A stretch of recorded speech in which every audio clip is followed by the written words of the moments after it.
Hi, this is Jason from Horrific Nightmares, and it's time for a positive spin. Now, today we're going to be talking about The Hills Have Eyes Part 2. This hated film. Now, besides theme week this month, you're also going to notice that there's going to be a theme for our positive spins, and I'll let you guys figure that out.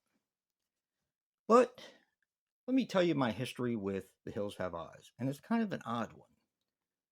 I remember watching this on cable when my wife and I, like shortly after we moved into this house. And we have been here for quite a while, so it's got to be about 18 years, 17 or 18 years. I remember the motorcycles. I remember the desert setting, of course, just like in the first one. What I don't remember, however, was the rest of the film, which is odd because I even remember what we were eating when we were watching it. It was like a French onion dip mix with chips.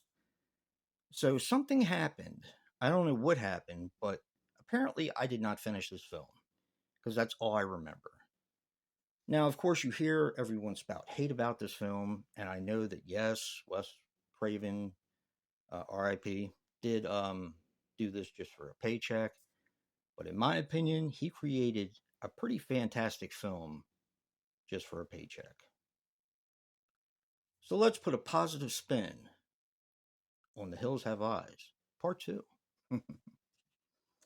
All right away, I liked the original Bobby talking about what happened in the first one. I thought that was a clever way to do it. Of course, in the 80s and so forth, they did a lot of that kind of stuff.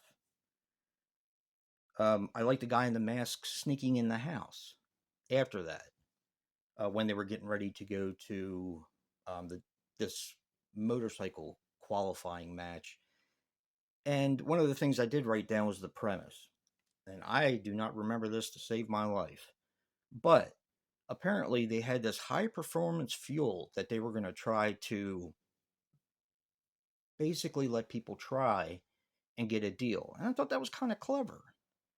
Now, granted, they had drums of this stuff in this bus, but which does come into play later. But yeah. So, um, I also like that the original Ruby's in it. She's basically not intentionally, but she's going back to, where it all started for her.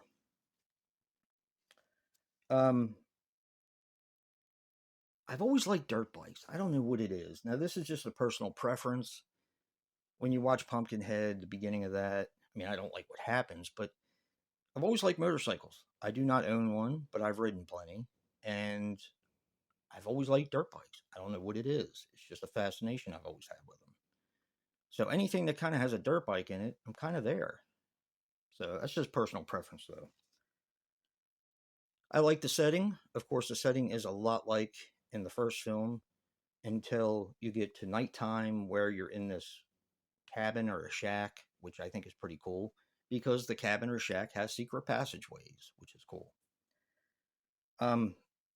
This movie, to me, and this is my biggest pro for this film, it feels like a traditional slasher, where the first one was more of a, not a home invasion, but it kind of had that sort of flair to it.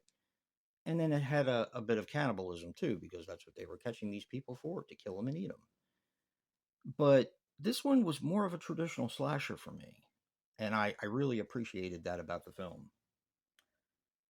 The blind girl as the final girl, and I am giving stuff away here, but if you haven't seen this movie yet, I don't know what to tell you. The blind girl as the final girl is a nice touch. It's something a little different that you don't normally see in slasher movies or horror movies. I mean, every once in a while you see it, but not very often. And especially someone with a handicap, Franklin, comes to mind. He gets dispatched, after a while. They usually don't last too long. But in this one, it's pretty cool.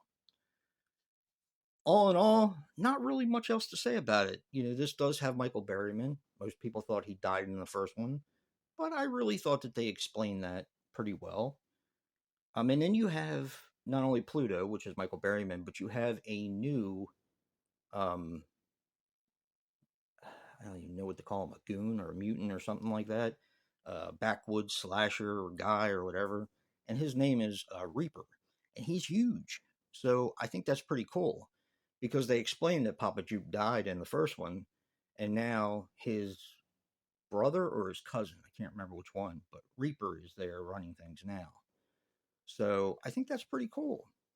All in all, I was extremely impressed with this film, and it's going to be a normal watch for me. I'm not sure where all the hate comes from, and maybe that's why I stopped watching it. I don't know. I don't really know what to say about that. I'm in left field. I don't remember anything past when they get stuck in the desert. That's about it.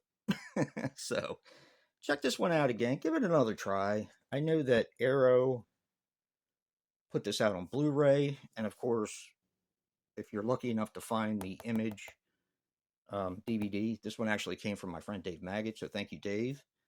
Um, check it out. And don't forget to check out Joe's positive spin for The Hills Have Eyes. Remember, guys, physical media matters. And until next time, peace.